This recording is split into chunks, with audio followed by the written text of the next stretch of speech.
All right, let's jump right in. You know that feeling when you hear about cyber threats? It can be pretty overwhelming, right?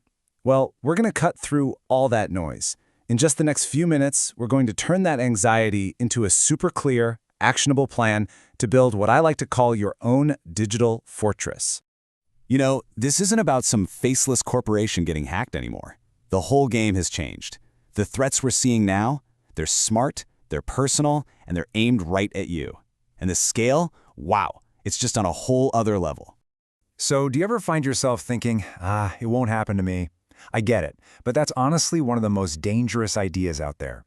See, cybercriminals are total opportunists. They actually love going after everyday folks exactly because so many of us think we're not worth the trouble. The reality? We're all targets, and it's time we started acting like it. So, here's how we're going to do it. We're going to build this fortress layer by layer. It's a simple roadmap. First, we'll get a handle on the threat itself. Then we'll secure the keys. That's your passwords.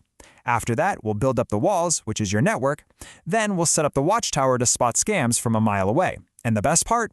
We'll wrap it all up by turning this into a simple habit that actually sticks. Okay, so let's dive into the reality of the world we're living in online. Because this isn't just about technology, It's really about psychology, both what the attackers are thinking and, frankly, what we're thinking too. Just look at this number for a second. 3.4 billion. That is the insane number of malicious phishing emails flying around the internet every single day.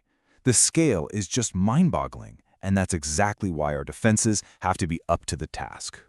But here's the real twist. The biggest enemy we face isn't always the hacker. A lot of the time, it's our own burnout. It's this thing called security fatigue. It's that feeling, the one, where you're so swamped with password rules and update alerts that you just give up. You start taking shortcuts, and that is the core problem we're going to tackle. So, let's get to our first layer of defense. This is all about the keys to your entire digital kingdom, your passwords and your logins. This, right here, is ground zero for where most breaches begin. You know, using the same password everywhere, especially a weak one, is like setting up a row of dominoes. A hacker gets that one password from some random website you signed up for years ago, and what do? They immediately try it on your email, your bank, everything. One weak link, and your whole digital life can come crashing down. So how in the world do we fix this without needing a photographic memory for 100 different complex passwords? Well, with these two absolute powerhouses. First, a password manager. It creates and remembers all those strong, unique passwords for you. Then you've got two-factor authentication, or 2FA. Think of it as your safety net. Even if a thief somehow steals your password, they're stopped dead because they don't have that second code from your phone. And what's so cool about this is just how clearly it shows the massive jump in security. I mean, going from just a password to a password plus a code from your phone, that is a gigantic leap. It immediately makes you a way harder target. And multi-factor, when you add something like a fingerprint scan, that's the absolute gold standard. Okay, our keys are secure. Awesome. Now it's time to build the walls of our fortress. And what I mean by that is protecting our Wi-Fi network, which is basically the main gate for every single piece of data that leaves our devices. Seriously, locking down your home router is the digital version of locking your front door.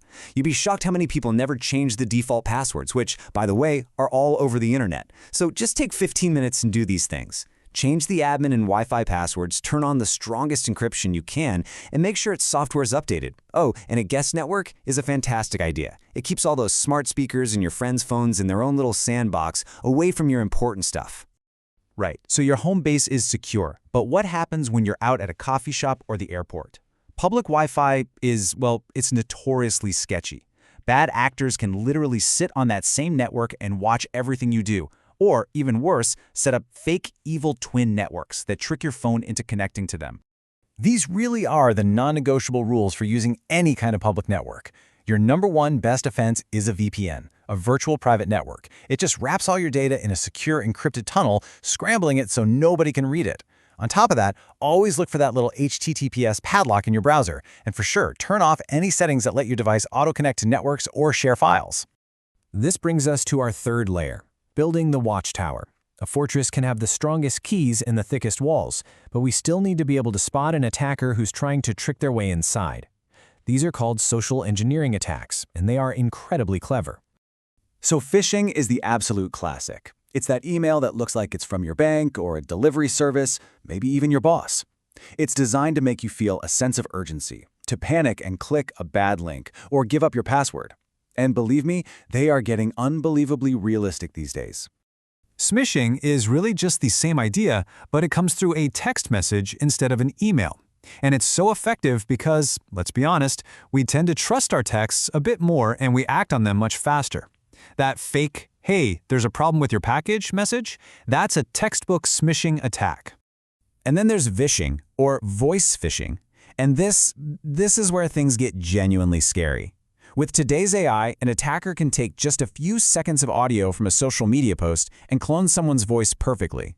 They can then call you, sounding exactly like your boss or a family member, creating this incredibly urgent, emotional situation to trick you. It's wild. So, this all brings us to the most crucial point. How do we actually make all of this manageable? We've built our fortress, but how do we maintain it without just sliding back into that security fatigue we talked about earlier? The answer is all about shifting our mindset. We have to get out of that state of fatigue, where we feel totally overwhelmed and are just reacting to problems as they pop up, and move into a state of good cyber hygiene. Think of it like brushing your teeth. It's not about one big, stressful effort. It's about small, consistent, proactive habits that keep your defenses strong day in and day out. And look how simple this can be. This isn't some huge, complicated chore. Just once a week, maybe set a reminder for Friday afternoon, take 5 minutes and just run through this list. These tiny actions are what keep every single layer of your fortress strong and stop problems before they even start. And this, right here, is the key takeaway. You don't have to be some kind of security guru.